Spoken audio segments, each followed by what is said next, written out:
السلام علیکم، میں ہوں بنت ایوب۔ آج ہم بات کریں گے اللہ کی رضا کے لیے کسی بھی چیز کو چھوڑنا۔ یعنی کوئی بندہ جب کسی چیز کو چھوڑتا ہے اللہ کی رضا کے لیے جو اسے بے حد پسند ہوتی ہے، جب کوئی بندہ کوئی بھی چیز اللہ کی رضا کے لیے چھوڑتا ہے اور اللہ پاک سے یہ کہتا ہے کہ یا اللہ، آپ جانتے ہیں کہ میری دل کی کیفیت کیا ہے، آپ جانتے ہیں کہ یہ چیز مجھے کتنی پسند ہے، پھر بھی میں یہ چیز چھوڑ رہا ہوں آپ کی رضا کے لیے، آپ کی خاطر، کہیں آپ مجھ سے ناراض نہ ہو جائیں۔ یہی سوچ کر اگر کوئی بندہ یا بندی اللہ کی رضا کے لیے کسی بھی چیز کو چھوڑتا ہے، کسی بھی چیز کو چھوڑتی ہے، کوئی بندہ یا بندی اللہ کے لیے، اللہ کی رضا کے لیے کوئی چیز چھوڑتی ہے یا کوئی چیز چھوڑتا ہے جو اسے بےحد پسند ہوتی ہے، تو اللہ پاک اسے یہ کہتے ہیں کہ میرے بندے، میں تجھے یہ چیز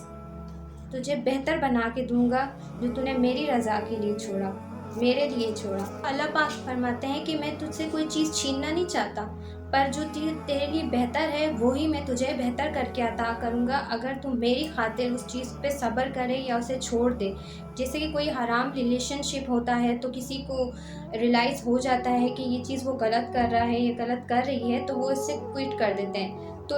اللہ پاک کی رضا کے لیے کرتے ہیں۔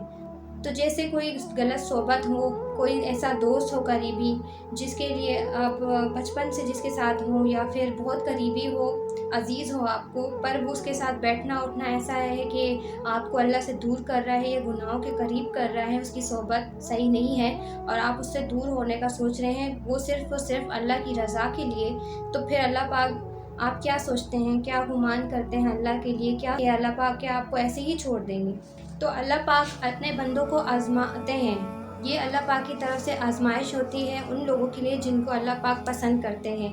تو اللہ پاک ان کی اور آپ کی اور ہماری لائلٹی کو چیک کرتے ہیں کہ ہم اللہ پاک کے ساتھ کتنے لائل ہیں۔ اگر آپ اس چیز کو اور اس ٹیسٹ کو پاس کر لیتے ہیں تو آپ کا جو اختتام ہوگا، جو آپ کا صبر ہوگا، وہ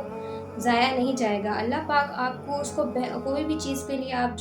جس پہ صبر کر رہے ہیں اور اللہ پاک کی رضا کے لیے آپ نے اسے چھوڑ دی ہے، جس سے آپ کو لگتا ہے کہ اللہ پاک ناراض ہو رہے ہیں اور یہ چیز صحیح نہیں ہے اور آپ نے اللہ پاک کی رضا کے لیے چھوڑ دی ہے، تو وہ اللہ پاک آپ کو بہتر کر کے اسی دنیا میں عطا کریں گے۔ اللہ پاک ٹیسٹ کرتے ہیں کہ میرا بندہ اپنے نفس پہ کتنا کنٹرول کر سکتا ہے، میرے لیے کتنی قربانیاں دے سکتا ہے، کیا میرا بندہ اس چیز پہ پاس ہوگا یا نہیں، کیا یہ چیز قربانی دے گا یا نہیں۔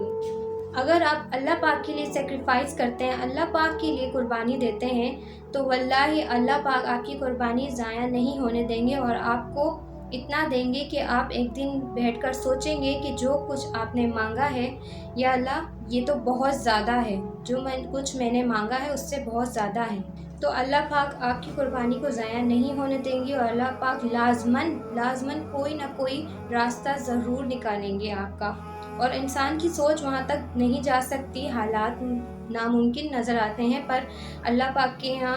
دیر ہے اندھیر نہیں، تو اللہ پاک کسی نہ کسی طریقے سے آپ کو اس چیز تک پہنچا دیتے ہیں، آپ کو وہ چیز دے دیتے ہیں جس کے لیے آپ دعائیں کر رہے ہوتے ہیں اور صبر کر رہے ہوتے ہیں۔ تو دعائیں بھی جب آپ کرتے ہیں تو یہ نہ سوچا کریں کہ آپ خود سے دعائیں کر رہے ہیں، بلکہ اللہ پاک نے آپ کے دل میں وہ دعا کرنے کی توفیق ڈالی ہے، تو آپ اللہ کے سامنے وہ دعا کر پا رہے ہیں۔ آپ کو تکلیف بھی ہو رہی ہے، صبر بھی نہیں ہو رہا، آپ کی کیفیت بھی صحیح نہیں ہے، تو پھر بھی آپ اللہ پاک کے لیے وہ چیز کو قربان کر رہے ہیں، تو سوچیں کیا اللہ پاک آپ کی اس قربانی کو ضائع جانے دیں گے؟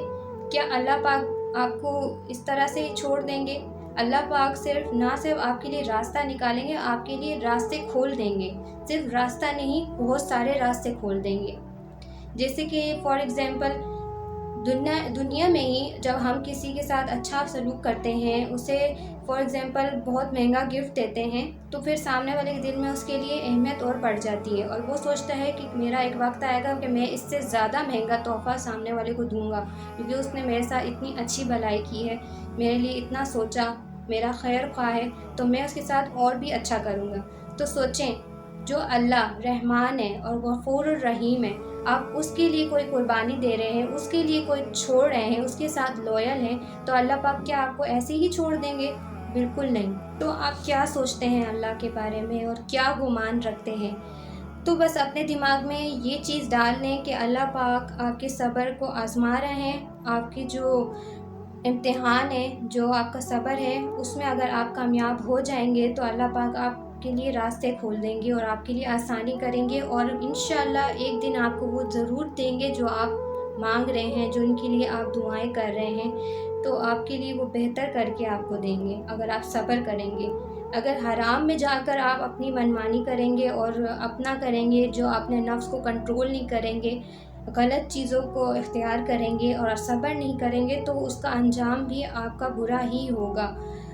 آپ کو اس چیز میں کبھی سکون ہی نہیں ملے گا جس چیز سے اللہ پاک ناراض ہو رہے ہیں، اور جن چیزوں سے اللہ پاک نے منع کیا ہے ان چیزوں کو آپ اپنا کے کیسے خوش رہ سکتے ہیں. جو شارٹ کٹ راستہ اختیار کرتے ہیں اور جو کہتے ہیں کہ بھائی ہماری اٹینشن تو اچھی ہے، بھلے ہم کسی بھی حرام ریلیشن میں ہیں، تو ہمارا جو ہوگا ہم ایک دن نکاح کر لیں گے اور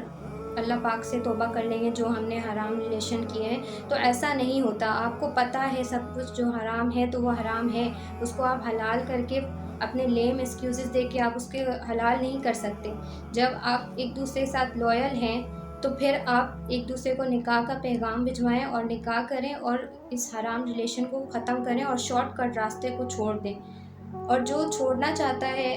کہ میں حرام ریلیشن کو چھوڑنا چاہتی ہوں یا چھوڑنا چاہتا ہوں، تو سامنے سے جو بندہ ہے اس کو تو احساس ہی نہ ہو، تو پھر آگے سے وہ یہ کہے کہ تم بے وفا ہو، یہ ہو وہ ہو، تو آپ اس کو یہ کہیں پہلے اللہ کے ساتھ تو پہلے وفادار بنو، پھر کسی انسان کے ساتھ بننا. جب آپ اللہ کے ساتھ ہی وفاداری نہیں کر رہے، جو آپ کو اندھیرے میں بھی دیکھتا ہے، اجالے میں بھی دیکھتا ہے، ہر وقت دیکھتا ہے جب آپ گناہ کر رہے ہوتے ہیں، تو آپ انہی کے ساتھ لوئل نہیں ہو، تو آپ کسی انسان کے ساتھ کیسے لوئل ہوگے، کسی غیر محرم کے ساتھ کیسے لوئل ہوں گے. اس چیز کو سوچیں، سمجھیں اور صبر کرنا سیکھیں، اور یہ جو شارٹ کٹ راستے ہیں ان کو ختم کریں اور اللہ پہ توکل رکھیں اور اللہ کے لیے قربانی دینا سیکھیں، اور اللہ پاک انشاءاللہ آپ کو اتنا دیں گے کہ آپ خوش ہو جائیں گے. اور تم اپنے پروردگار کے حکم کے انتظار میں صبر کیے رہو، تم تو ہماری آنکھوں کے سامنے ہو.